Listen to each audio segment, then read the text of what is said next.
So, what do you want to be known for? This is one of those questions that can bother us in a really good way.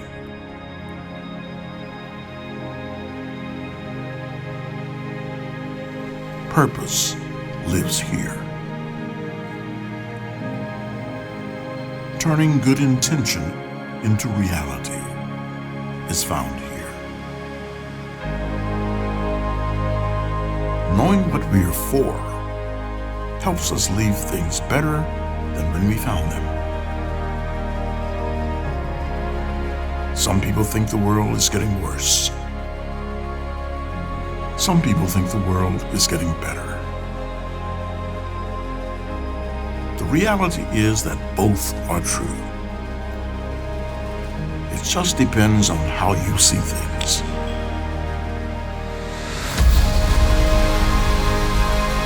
As for us, in a hypercritical, cynical world, often known for what it's against, let's be a group of people known for what we're for. This is what it feels like when you find something to live for.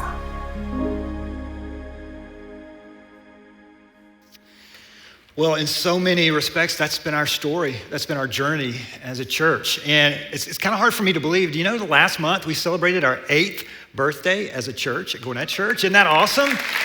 So I think that's incredible. And now we have 2 locations. I want to say hey to Gwinnett Church, Hamilton Mill. So exciting to see what's happening there. We love you guys as well.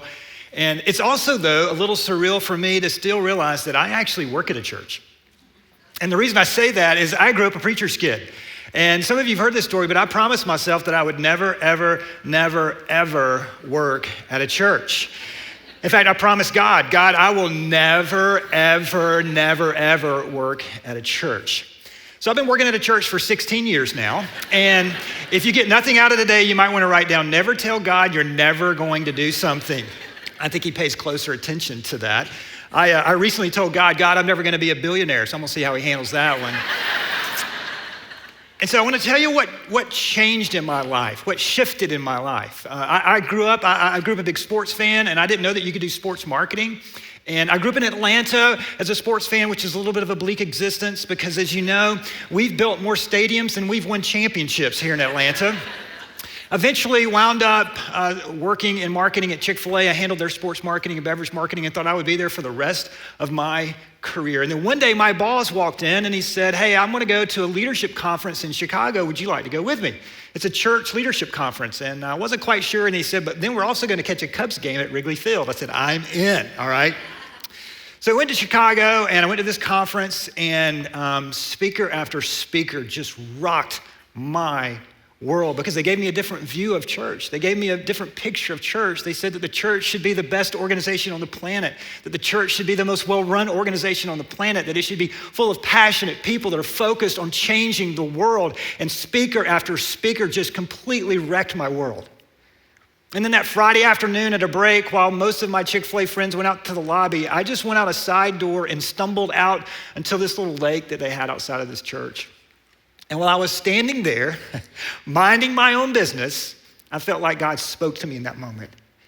And God's never spoken audibly to me, but as Dr. Merritt at Crosspoint Church says, God speaks louder than that. And I felt like God said in that moment, you're gonna help start a church someday. And I said, no, that's not what I do. You know, I'm a preacher's kid. And the reason I felt like that is to take you back to a story when I was younger. When I was growing up, we went to church not one day a week, we went 3 times. Anybody do that? Yeah. Sunday morning, Sunday night, and when was the other night? Wednesday night. Oh my goodness, that was almost like an amen. And sounded like y'all enjoyed it. I didn't, okay? But on Sunday night, we would come back in one of my dad's churches, and we, my brothers and I and my sister, we would watch The Wonderful World of Disney. Anybody remember that? And my parents would drink coffee in a little kitchen, and I would overhear their conversations. And my dad would say, well, Deacon so-and-so's mad about this, and brother so-and-so's angry about this, and Deacon so-and-so didn't like it when I did this. And deacon so-and-so doesn't think I'm preaching the right way. And after hearing that a number of times, here was a thought that I had about the local church. Why do these people hate my dad? And that thought over time formed into a decision. I will never, ever work at a church. And here I'm standing at this lake in Chicago, and God says, you're gonna help start a church someday. So I didn't tell anybody. The conference went until Saturday, then we flew back Saturday. I get in my car, I race home. I come home to Wendy, and we go to the front porch. And I said, honey, I don't know how to describe what happened. Maybe it's because of all the Malnati's Chicago pizza I ate while I was there. Or I think God spoke to me. I think we're supposed to help start a church someday. And I've told Wendy this. Jessie, our daughter, was about 1.5 at the time. If she had laughed and said, Jeff, Chick-fil-A loves you, it looks like they're gonna stay in business. We've got a daughter upstairs. What do you, start a church? If she had said that and laughed, I would have gone, oh, what am I, that was just the pizza. I would not be here today. But instead, my amazing wife said, if you think this is what God's calling us to do, let's go for it. So I didn't know what to do. The next day, we just decided to go to a little church in Alpharetta called North Point Community Church. And we just got plugged in there. And just so you know, I didn't go on Monday and resign my job at Chick-fil-A. I don't have that much faith, okay? I'm still thinking it may have been the pizza. So you know what we did for the next 3 years? We just served. We served. I started serving in Wombaland, and the wonderful team of Wombaland said, this is not God's calling for your life. So then I went to guest services, and then Wendy and I started hosting Starting Point. And what God started doing in our Starting Point group just blew us away. But do you know who I met at North Point Community Church? I met some of the most delightful people. They were so delightful. They were focused on what they were called to do. And these people, it struck me, they had not yet recovered from the grace of God. And I hope we never do. And they just wanted to share with as many people as possible about the grace of God. Then 3 years into serving at North Point, I met a friend of mine, John Woodall, that some of you know, and John and I were having coffee, and I shared that story, that whole story with him that I just shared with you. And I said, I don't even know what that meant. I don't even know what I'm supposed to do. And John said, I know what I think you should do. I think you should come help us launch Buckhead Church. That's gonna be North Point's first multi-site church. And when John said that, I said, that's it. That's what the thing at the lake in Chicago was all about. Get in the car and called Wendy. This is why we could actually talk in the car with our cell phones. And I called Wendy and I said, I found it. I discovered what we're supposed to do. So 2 months later, I meet with my boss, David Salyers, who had invited me to that leadership conference. And he said, I have something to tell you. And I said, well, I have something to tell you. And he said, let me go first. And I said, okay. He goes, what we've decided to do here at Chick-fil-A is give you a huge promotion and a huge raise. And I said, please don't say a number. Please don't say a number. And I said, well, David, I'm resigning today because I'm gonna go help start Buckhead Church. And David's a huge friend of mine to this day. So 2 months later, after that, I'm driving out of the road at Chick-fil-A. And this was before, video church. Who even knew that this would happen? And so while I was stepping out in faith, Wendy and I are stepping out in faith, I just want you to know, anytime you're going through a job transition, I wrote every single person in the marketing department at Chick-fil-A a handwritten note that basically said, if this doesn't work, can I come back? Because who knew if video church would work? So I go to Buckhead Church, and we're meeting in this hotel conference room in Buckhead every other Sunday. And then we move into this closed down grocery store, renovated, and it went from a few hundred to 4,000 people in a matter of months. And just the most amazing thing. And then we helped build the building that Buckhead Church is meeting in this morning. And you know what I've discovered and who I met at Buckhead Church? I met the most delightful people. People who are focused on Jesus, people who had never yet recovered from the grace of God. I hope they never do. And then 8 years later, after 8 years into Buckhead Church, Andy came to Wendy and me, Andy Stanley, our senior pastor, and said, hey, we found a tract of land that we think could potentially be a church in Gwinnett County. Would you and Wendy want to start all over and do this again? And so in December of 2010, Wendy and I resigned from Buckhead Church, and we began the journey here. We met in the upper room at Ippolito's at Swanee Town Center with 70 people We got together and prayed. This is in February of 2011. We prayed. Many of them wrote checks to begin a down payment that we could go to the Gwinnett Convention Center and say, hey, we want to rent this facility for a few months. And do you know who I've met over these last 8 years? I've met you, and you are incredibly delightful. And now we have delightful people in 2 locations. And the reason I share that story with you is I want to talk about this word today. And if you put this word under a microscope and break it apart, here's what it looks like. It's 3 syllables, delightful. And you know why I want to talk about this word? It's because this word, when you understand the meaning of this word, it ties directly to a calling that Jesus has for his church, and a direct calling to the mission that Jesus has for his church. And this word is an apt description, not only for his calling, it's a beautiful description of who you are, Gwinnett Church. And I say that as someone who's on the front rows to get to see you doing this. And you know what delightful means? It simply means this, to be full of light. That's what this means. So people who are delightful people are full of light into a dark world. And when you have a group of people who haven't recovered from the grace of God, when you have a group of people who haven't recovered from the thought that God has forgiven me, that God is with me and God is for me, what happens is they are a delightful group of people, and that's how you change the world. And this isn't my idea. In fact, Jesus, in a very significant moment, in fact, Matthew, one of his followers, describes that there is a large group of people that have gathered in this moment. They've come from all over. And Jesus has a significant moment to cast vision for his church, not just for these people, but for the people who will follow Jesus in the subsequent years. And what Jesus says to them, and what Jesus says to us, and what Jesus says to the journey ahead is something that we can't ever lose sight of. The challenge for us, now that we're 8 years old, is that if we're not careful, we can drift off mission. And every now and then I need to come up here and call a timeout and just remind us of what the main thing is. Because the main thing is keeping the main thing the main thing. And in this moment, Jesus says, let me tell you what the main thing is. And this is what he says. He says, you are the light of the world. You are the light of the world. And what that means is this, and what Jesus is describing here is incredibly beautiful. In fact, next month as we move toward Christmas, we're gonna celebrate the fact that Jesus, the light of the world, has come into the world. And when we place our faith in Jesus, this mystery happens that the Apostle Paul says, that Christ in us is the hope of glory. So Jesus being the light of the world, his light comes into our hearts, into our lives. And wherever we go, we carry the light of Jesus to our neighborhoods, to our classrooms, to our relationships, to our communities. And you can't separate this. This is why Jesus said, you're the light of the world, and a city set on a hill cannot be hidden. Here's what this looks like. And I'm not being critical, but I understand the thinking of this. People go, I don't talk about religion. Religion's private, religion's personal. Okay, I get that. We're not talking about religion. We're talking about a relationship with Jesus.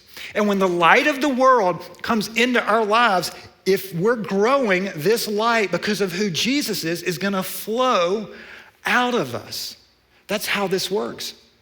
And so what Jesus is describing here is that when his light comes into our lives, here's what happens. In different areas in our lives, when the light of the world comes in, then wherever we go, Jesus goes with us and illuminates the people around us. And so what I want to do is I want to show you how this works. In the very next verse, Jesus says something that is really remarkable, that's an invitation for you and me. It's part of our story in terms of who we are and what we do now in 2 locations. And my heartbeat is that it is always part of our story because you have different lampstands in your life. And it's really important to let this light shine. This is what Jesus says in Matthew 5:15. It says, nor do people put a lamp and put it under a basket, but on a stand, and it gives light to all in the house. And what I want to do for just a moment, I want to illustrate this verse because this verse is very applicable to your life and mine. You see, you have different lampstands in your life. You have a variety of different lampstands in your life. I have a variety of different lampstands in my life. And each lampstand is an opportunity to let the light of Jesus shine in our lives. Each one of you, you have a story, and your story is unique. And there are some good things that have happened with your story, and there are some challenging things. These are heartbreaks in your story. In all of that, God's glory and who he is can shine in the good and the bad. Your story is unique, and it's an opportunity to let the light of Jesus shine through. Your finances is another opportunity. In fact, we did this collectively as a church, and you can still do this. Last week, we collected money, and we will give 100% of it completely away to other nonprofits, to other organizations. Not 85%, 100% will be completely given all away because you know why we want to do this? We want to support them, but we want to let our light shine through our finances. Work is an extraordinary platform to let the light of Jesus shine through.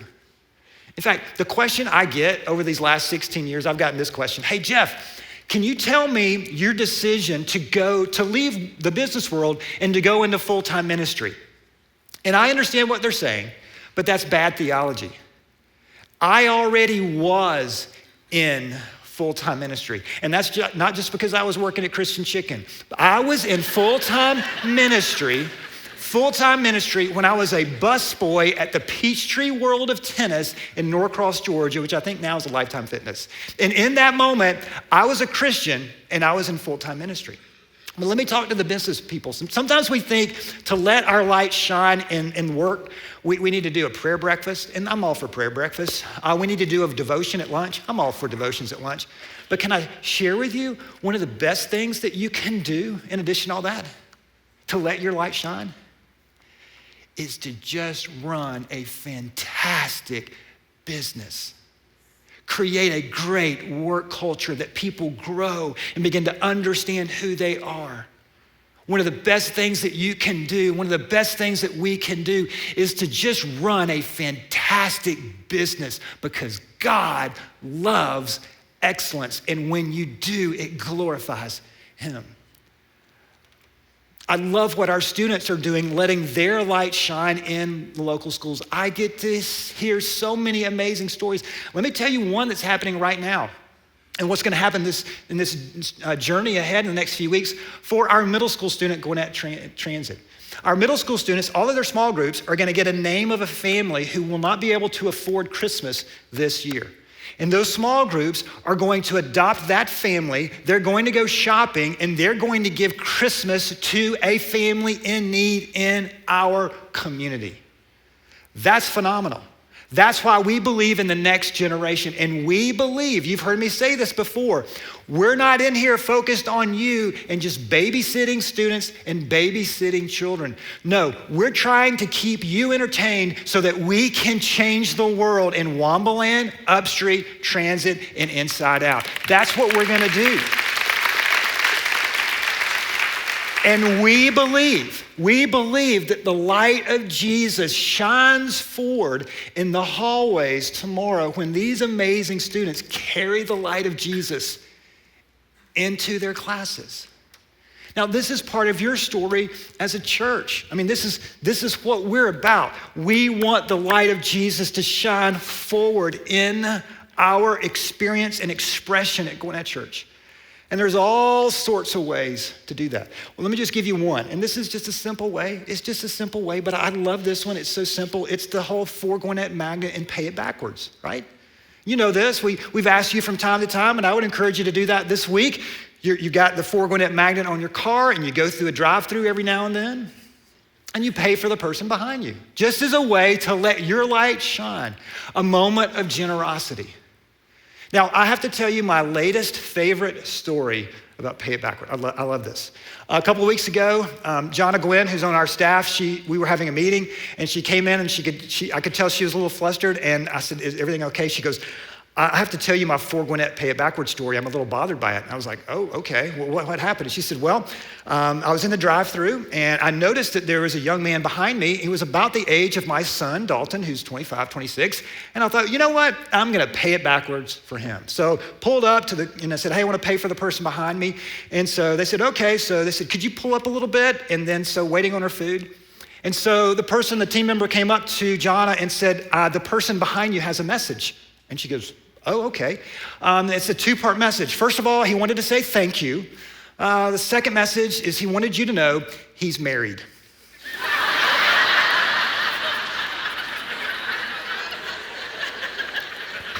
I love that story, I tell you.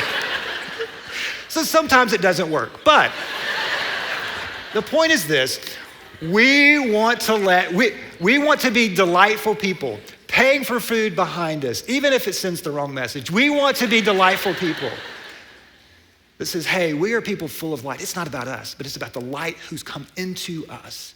And then in our relationships, in all of our relationships, that's why our model, if you will, our church model is really a relational model. We want you in small groups because we believe relationships can challenge us, can care for us, can love us.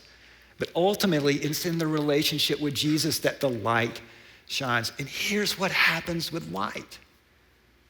Light illuminates the pathway to Jesus. So when we take the light of Jesus and we live it out in the different lampstands in our lives, light illuminates the pathway to Jesus. And as the light illuminates the pathway to Jesus, the light influences people for Jesus. And as the light of Jesus in the lampstands in our lives, as it illuminates and as it influences people, the light impacts communities.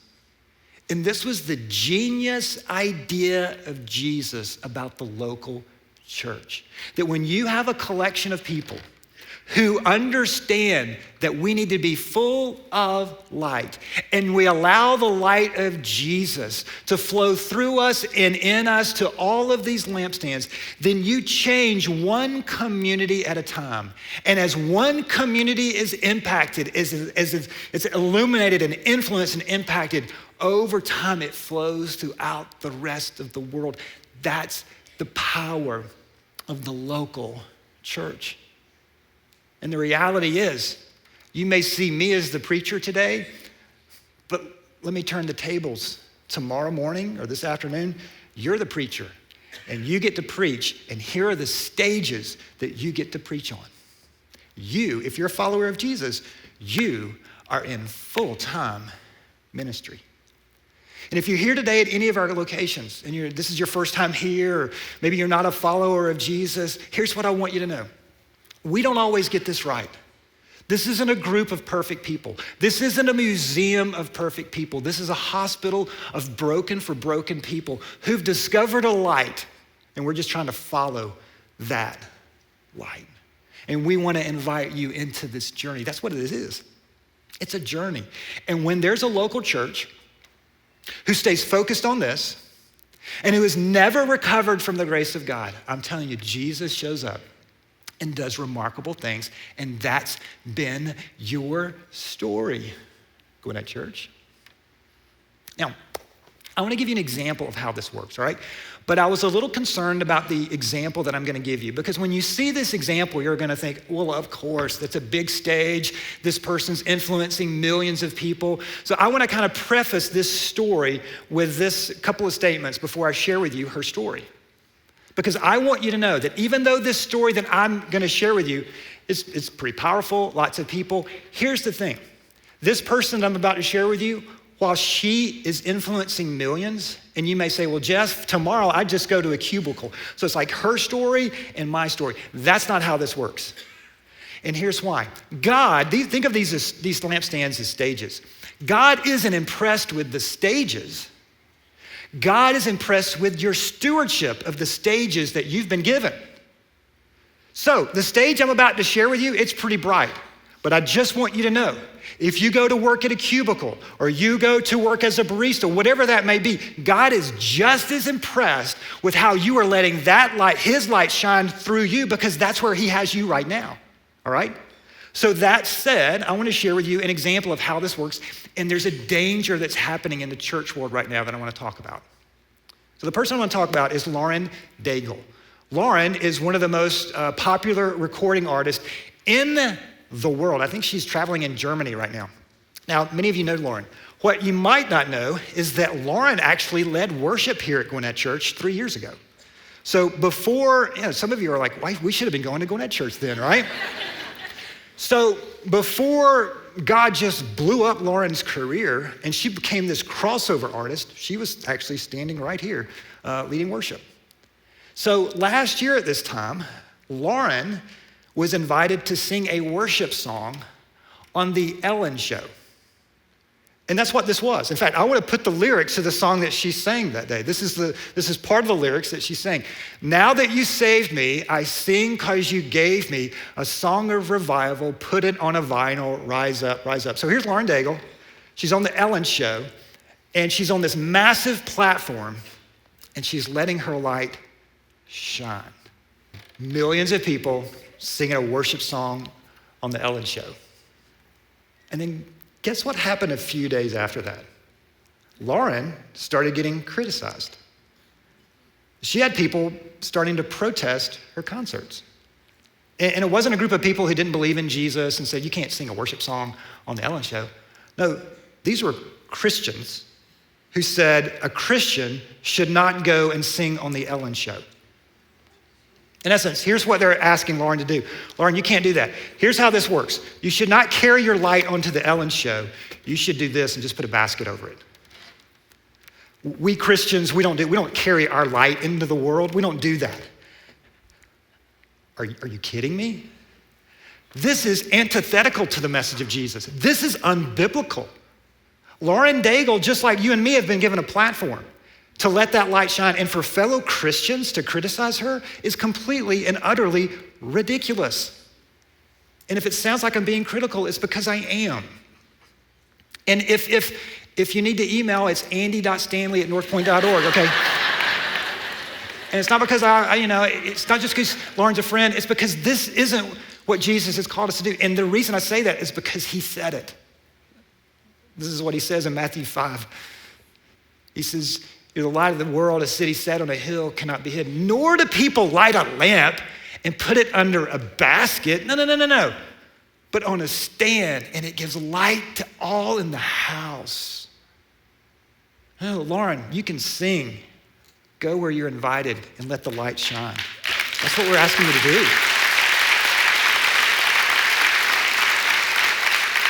And hey, I love Lauren Daigle, and she's amazing, but the stage that you've been given is just as important. Don't be confused by the bright lights.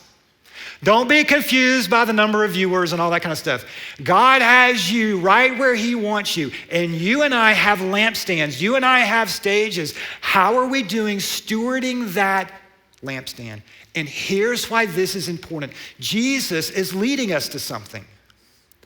And whenever you see these two words in the Bible, "so that," it's really important, because what Jesus is saying and what the writers of the scriptures are saying is, I'm teaching you this so that this happens. And the reason Jesus is talking about this is for a critical, important "so that."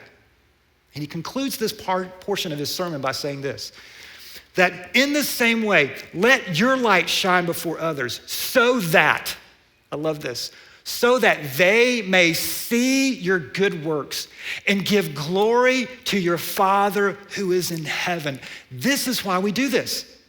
I love what the old preacher Charles Spurgeon used to say. He said, "Let your light so shine that people look at you and go, wow, they must have an amazing Father." So when you go tomorrow at work, what you and I are called to do, it's not perfect people. That's not the goal. That's not possible. But you let the light of Jesus come in, and we let that light shine so that people look at us and go, wow, she must have an amazing Father. Go to work. Go to school, go to the neighborhoods, go to the restaurants and tip really well and go, wow, so that people would go, they must have an amazing Father. That's why we give you all of this for Gwinnett swag, so that you carry it into the neighborhoods, you carry it into the ballparks, you carry it into the neighborhoods, you have interactions with people, and people, it's a seed, it's a light. They go, those people are so nice. What does for Gwinnett mean? And so at the very beginning of our church, we wanted to ask two questions. The very, very beginning, when I left Buckhead Church, we began to ask these two questions. And question number one is, what do we want to be known for as a church? What do we want to be known for? And then secondly, what are we known for? What are we known for? And so the early days of the church, we weren't known for anything because we didn't even have a church name, right? So we began to ask the question, well, what is the church known for?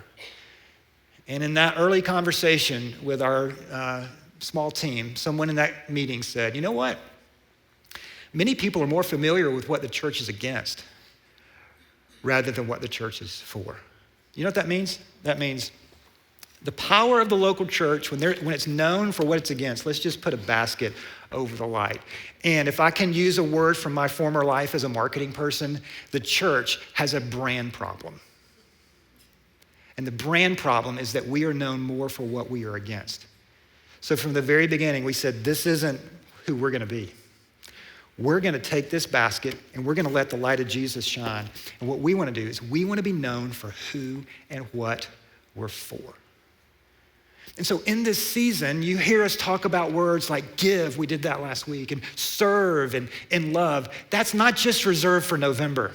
It's all the part of what For Gwinnett is all about.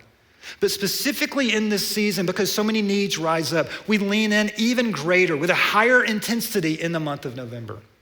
And so this week, we are asking you to serve. And we have a really unique opportunity for you. And you don't just have to do it this week, you can do it the rest of the month. I would encourage you to do this for the rest of our journey together.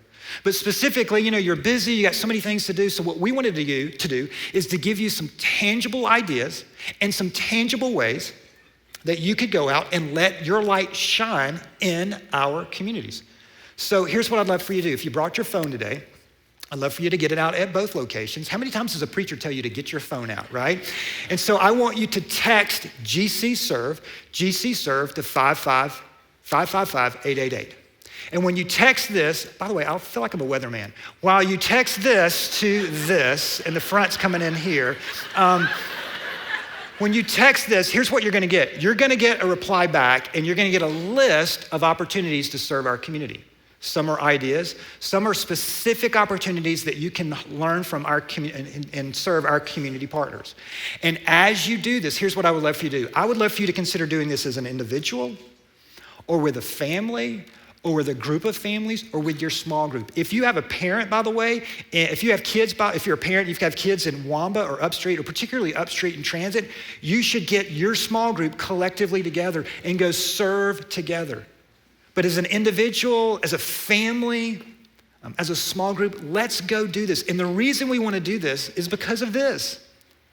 We have an opportunity to let our light shine in our community. So text GC Serve to 555-888 and pick one. And decide this week what you're gonna do. This would be a fantastic holiday program. This would be a fantastic holiday opportunity. And let's show our community that we are for them because God is for them. That's how this works. Now, here's the funny thing, and I'll close with this. And not just funny thing, the incredible thing. So about 3 or 4 years ago, I got a coffee mug in the mail, and it said, For Winnipeg. And it said, we wanted to thank Gwinnett Church for the opportunity to let our community know that we are for Winnipeg. And then I started getting t-shirts in the mail from South Carolina, from Pittsburgh, from Toronto, from California, from Guatemala, from Dubai, with all these churches doing for their community. And what you didn't know, Gwinnett Church at the time, you were just showing up and you were serving. You were just showing up and inviting. You were showing up and financially making all of this happen, and you were letting your light shine. And as you let your light shine, guess what happened? It does what Jesus promised. It began to spread around the world. And I know that's something that you would think that I would say. So what I wanted to do today to close is I wanted you to hear from a few of those churches who are learning from you, who are being inspired by your light, who are following you on Instagram, so don't make any mistakes. Churches that are going, wow, if they can let their light shine in Gwinnett, I wonder what would happen if we did the same thing. And I wanted you to hear from them because they told me they wanted to say thank you to you. Hey everyone, my name's James Price and I am lead pastor here at Northbridge Community Church in Pittsburgh, Pennsylvania. We are for Pittsburgh. I'm Brad Cooper, and on behalf of New Spring Church and our 14 campuses, we are for South Carolina. We are Access Church in Guatemala, and we are for Guatemala. Hi, this is Kelly from Neighborhood Church in California. Bourbonnais, Illinois. El Paso, Texas. Florida. Murray, Kentucky. St. Louis, Missouri. Fairborn, Ohio. Austin, Texas. Somerville, South Carolina. And we are for the Lou. And we are for El Paso. We are for Lakeland. And we are for Callaway. We are for Naples. We are for Visalia. We are for Somerville. We are for Austin. And we are for Kankakee County.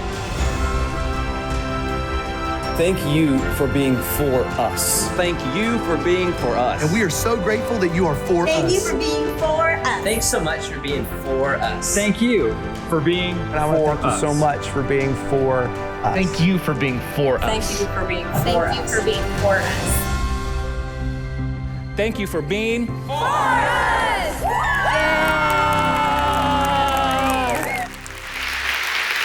Isn't that cool? Do you know how that happened, Gwinnett Church? Here's why that happened. It's because you're delightful people.